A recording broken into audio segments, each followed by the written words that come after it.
Hey y'all, how y'all doing? I just want to talk to y'all really quick, just briefly about my relationship with the Most High, with Yahuwah, the Elohim of the Bible, right?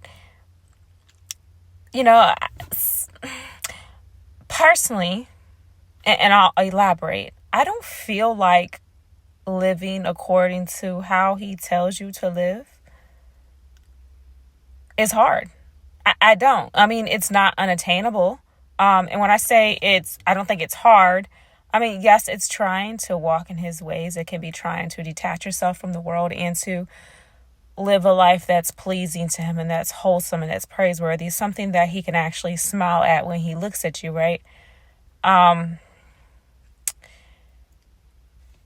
It becomes less hard, rather, when you truly desire it. I'm getting emotional. My eyes are watering. I feel it.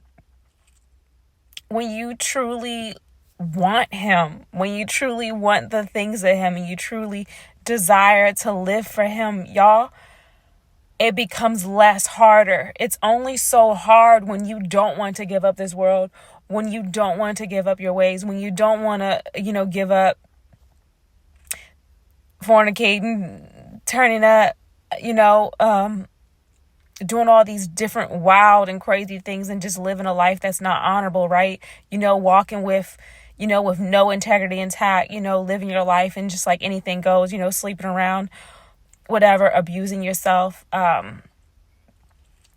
abusing the one and only life that He's given you, exploiting yourself, exploiting your body, right? Those things would be a non-factor to you. They would be something that you don't really care for or consider when you really want to live for Him. Because when you really want to live for Him, you're willing to let all things go out the window.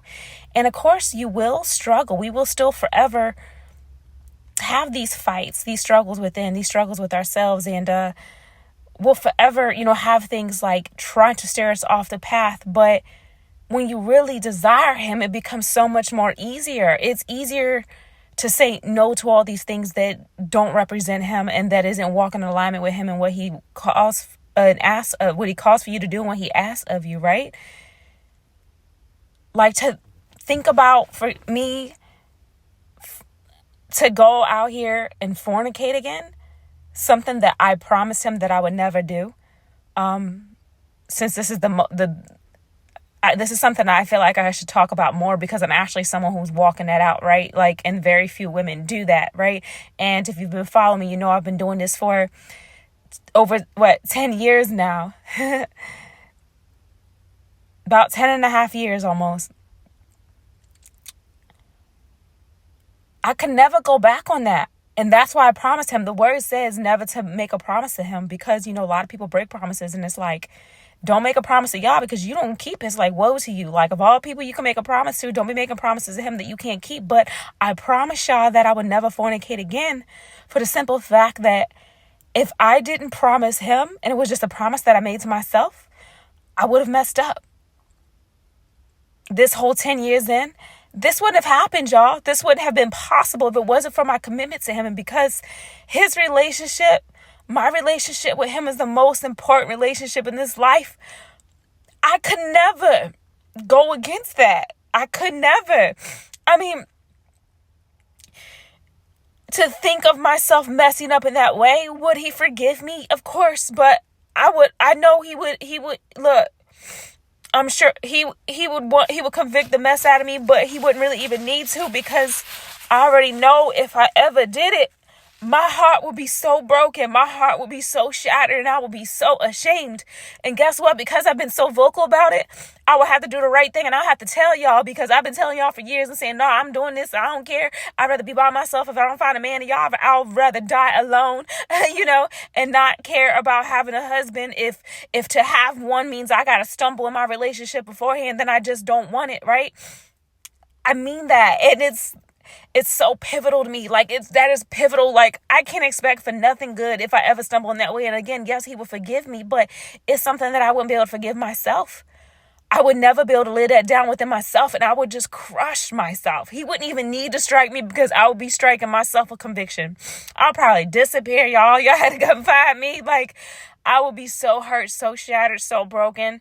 if I did that with whoever, like, I don't care if I did think, oh, this is my husband or he could be my one day husband, I would have to cut him off. I honestly would. Like, it would be too much on my soul and my emotions to continue in that, because I knew making this commitment to him was something that very few people are willing to do, and that very few people walk in. And I know it's easy to say that because I'm by myself, but the temptation is really going to come when I finally get with somebody and we start courting. He starts courting me, right, for this marriage, right, and are preparing ourselves for that and just continue to build and grow with one another. I know the real test is going to come then, y'all. But like I said, and I'll forever say it, nothing's going to knock me off that path. I can't do it. I can't. I won't. There's no way. There's just no way, y'all. There's no way. But it's because I really want to live a life that's pleasing to him. I really want to have a life that that he can look at and be happy with. And of course, y'all, I don't always get it right. I stumble and I make mistakes as well. But personally, I feel like the biggest battle for mankind is, when it comes to all sins, I feel like temptation and refraining from fornication or adultery, if you're married, is probably the biggest battle we will ever face, because that's the biggest one that comes at your body the most, right? Because our bodies want what they want in the moment, right?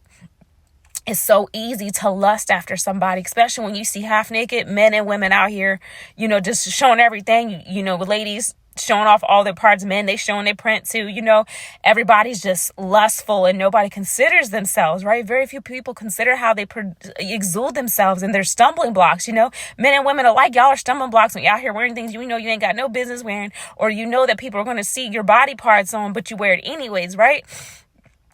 That's because you've given into your flesh and you don't mind tempting others, right? So it's something that I'm mindful of, but it's never something I could take lightly, never something that I could abuse.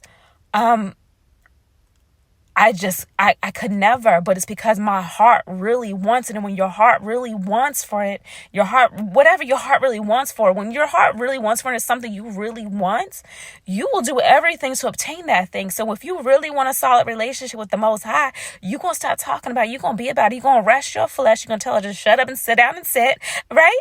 To silence itself. It's going to be you battling with yourself saying, look, flesh, I know what you want, but this is what we're not going to do. I know what you feel like doing, but we're not going to do that. And you know what? Because you keep going here in your mind, self, we're going to go ahead, and that's what's stirring up your flesh and the desire within your pants. Instead of focusing on this, we're going to focus on that. And we're going to remember our commitment to the Most High, right? Y'all has come to me in dreams, y'all, when the times I really struggled in my flesh, 2 separate occasions I can speak of. Once when I was really, really struggling in my flesh, dealing with temptation, I had a dream that I slipped up and I messed up and I gave my body up outside of marriage. And it felt so real, y'all. It felt so real. And I was shattered, y'all. I was shattered because I messed up on my commitment to him. I was so heartbroken. So when I woke up, I was like, oh my gosh, that it was just a dream. And I really feel like he was saying, oh, you remember your commitment to me. You remember your commitment to me. Let me remind you. Let me refresh you how you would feel if you really stumbled in it. What you already know you will feel if you did do it, right?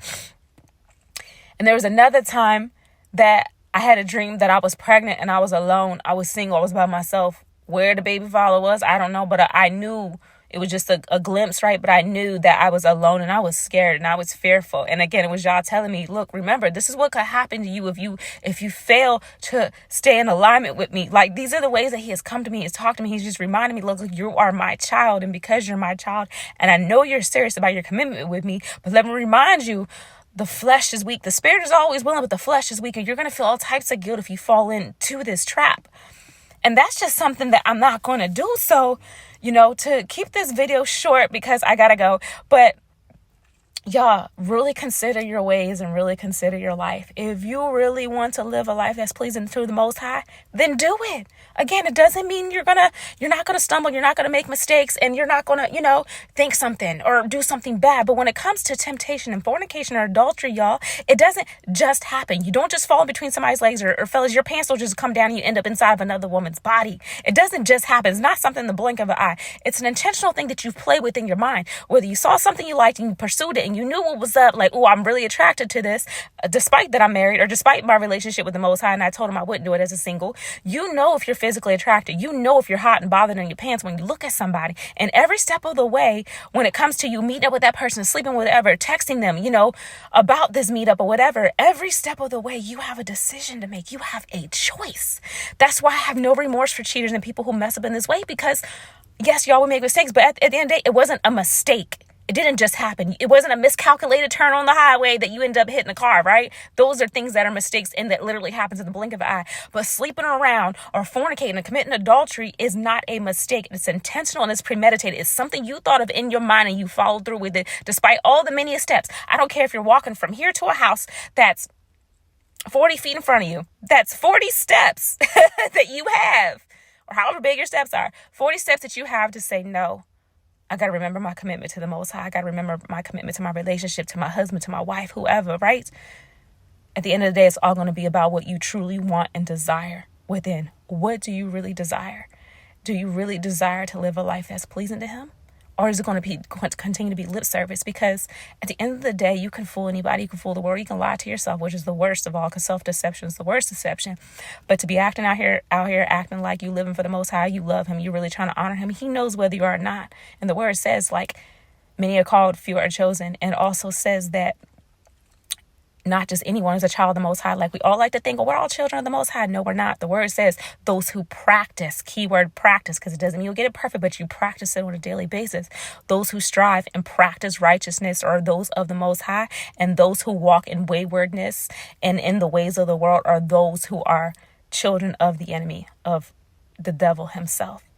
So where do you want to be? Whose house are you trying to live in when it's all said and done? Because I'm telling you, these places are coming. A lot of people think, oh, the spiritual talk is not real. This Bible is not real, whatever. The Bible's coming full circle. We see what's going on, New World Order, all that. It talks about all of it, y'all. It's not a lie. It's alive and breathing. It's coming alive today. So at the end of the day, you choose. Who do you want to walk with? You can't be riding the fence, y'all. Nobody wants somebody who's hot and cold. Think about a relationship, a romantic relationship. Nobody wants somebody who's riding the fence. 1 foot in, 1 foot out. You in limbo. You're not sure what you want to do. Nobody wants that. We don't want that as people. How much more do you think Yah feels when he sees you riding the fence, the author and creator of your soul, the one who gave you this very life, the breath in your body, the air in your lungs? If we don't want that as people, someone who'll be wishy-washy, well, how much more do you think he doesn't want that? As he says, be not hot nor cold, or be either hot nor cold. Do not be lukewarm, or he will spew you out of your mouth. So pick one. Whose side are you on? Who are you riding with in this day? Who has a promising life after this life for you? That should be an easy answer, y'all. But just something for you to think about, all right? But I gotta go, y'all. Thank you for listening. Take care and have a wonderful day. Y'all bless.